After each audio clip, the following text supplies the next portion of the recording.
Sejak awal ketika Bapa menjadikan kita, Dia sudah punya target. Sejak awal itu dalam kehidupan ini.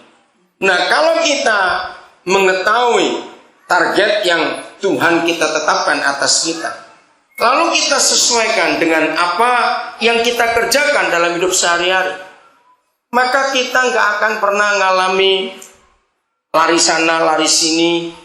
Kita jalan dalam hidup ini seperti tidak punya sasaran. Nggak mungkin. Target itu merupakan kekuatan dalam hidup kita untuk kita tidak belok kiri atau kanan. Terus target itu harus kita capai dalam hidup ini. Nah, sisa 2 bulan sekian hari tahun ini, kita akan ada 2 hal. 1, target kita tahun yang lalu, sisa 2 bulan sekian hari ini, berapa persen yang tercapai. Lalu yang kedua, kita harus mikirkan, persiapkan diri untuk buat target buat tahun yang akan datang. Nah, hari-hari ini sibukkan diri saudara untuk mencari target itu dan mengingat target kita tahun yang lalu dalam hidup ini. Karena kalau kita nggak punya sasaran, kita nggak punya target, itu celaka sekali saudara, dan kita akan banyak membuang waktu dalam hidup ini. Coba bayangkan apa yang saudara pikirkan kalau ada orang pergi ke bandara, lalu kita tanya, kamu tuh mau kemana? Nggak tahu. Lalu ke bandara ngapain? Ya nggak tahu. Kira-kira saudara orang seperti itu bagaimana? Lucu bukan? Aneh sekali kamu. Ke bandara mau kemana juga tidak tahu, nggak punya tujuan. Kenapa orang itu nggak punya tujuan? Karena nggak punya target dalam hidupnya, nggak punya sasaran. Apa yang mau dicapai dalam hidup ini? Saudara, kalau kita mau memperhatikan ini, percayalah, hidup kita nggak akan sia-sia. Katakan apa? Nggak akan sia-sia. Kenapa? Karena kita tahu kesasaran mana. Mari kita lihat target Bapa kita kepada kita. Ayat yang terkenal, Kejadian 1:26. Nah, kita kan cocokkan dengan target kehidupan kita ini.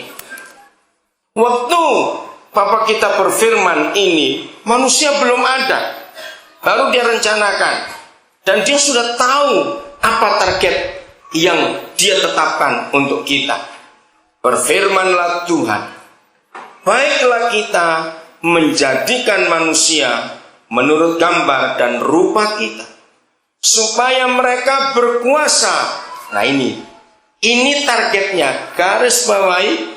Kalau Alkitab saudara belum diberi tanda ini, supaya mereka berkuasa, supaya mereka menjadi manajer, menjadi pengelola, supaya mereka punya keahlian. Semuanya sama, kata berkuasa, supaya manusia itu mampu atas apa?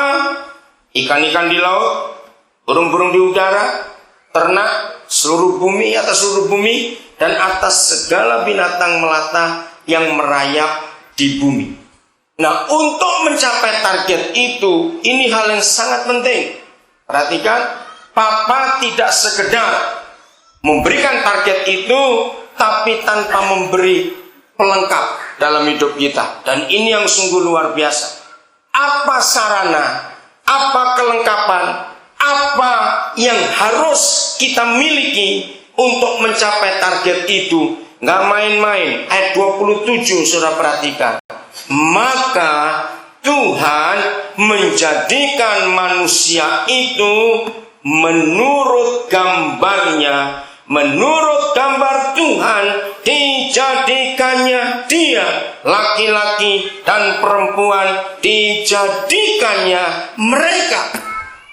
Jadi ini sarana yang Tuhan berikan kepada kita, yaitu bukan uang, bukan emas sekian banyak kilo, bukan kekuatan ini kekuatan itu, tidak. Untuk mencapai target yang dia tetapkan atas kita, supaya kita menguasai, mengatur, mengelola, kita diberi keahlian di bidang masing-masing, supaya dunia ini kita kuasai. Maka Bapa memberi kita sarana, tidak berbentuk apa-apa, tapi berbentuk Dia bagikan dirinya kepada kita. Katakan amin.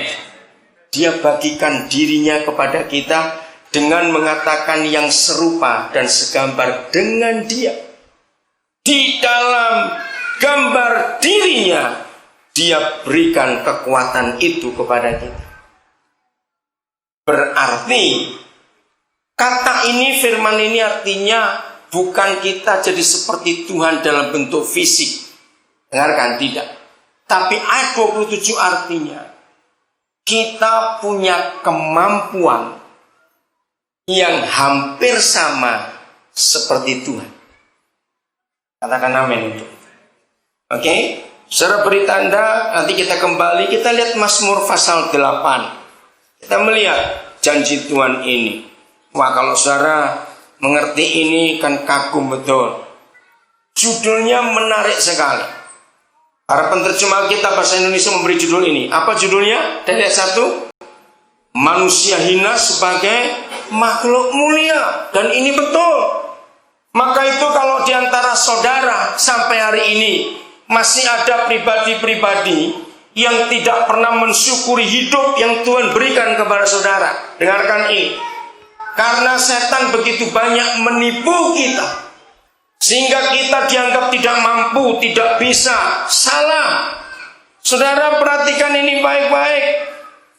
Apa yang Papa kerjakan atas kita itu sungguh dahsyat. Supaya saudara tahu Papa kita membawa kemana. Manusia hina sebagai makhluk mulia. Kenapa bisa begitu?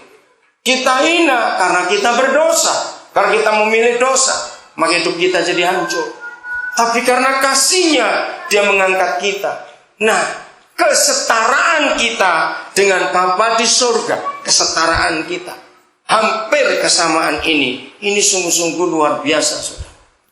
Saya akan baca mulai ayat 2. Ya Yahweh, Yahweh kami, betapa mulianya namamu di seluruh bumi. Keagunganmu yang mengatasi langit dinyatakan. Dari mulut bayi-bayi dan anak-anak yang menyusu telah kau letakkan dasar kekuatan karena lawanmu, untuk membungkamkan musuh dan pendendam. Jika aku melihat langitmu, buatan jarimu, bulan dan bintang-bintang yang kau tempatkan. Kalau kita melihat itu semuanya, saudara, kami baru dapat satu DVD dari seorang hamba Tuhan namanya Louis Giglio. Kemarin Pak Edo sudah lihat itu, dan kita akan beritahukan di sekolah-sekolah. Kalau saudara mau pinjam boleh. Ternyata saudara, alam semesta yang Bapak kita ciptakan itu luar biasa dahsyat. Kalau saudara mau, ada bahasa Indonesianya, jadi cukup gampang untuk kita mengerti. Ada banyak buku tentang ilmu pengetahuan, tentang sains. Ada banyak buku, banyak pengajar tentang alam semesta. Saya dengar, saya baca. Tapi belum pernah saya mendengar pengajaran dari seperti Louis Giglio. Saya bisa tertawa, saya bisa menangis, saya bisa kagum. Hebat sekali. Terus nonton pengajaran itu, lihat bagaimana karena ada teleskop Hubble ya, yang bisa memfoto ruang angkasa begitu hebat, sangat mengagumkan. Begitu kalau kita lihat ayat yang ketiga, ayat yang keempat ini. Jika aku melihat langitmu, buatan jarimu, bulan dan bintang-bintang yang kau tempatkan. Jika kita bisa bayangkan betapa hebatnya Tuhan itu. Dia menerangkan ada sebuah gugusan. Ya, gugusan di planet bumi kita itu namanya gugusan Bima Sakti.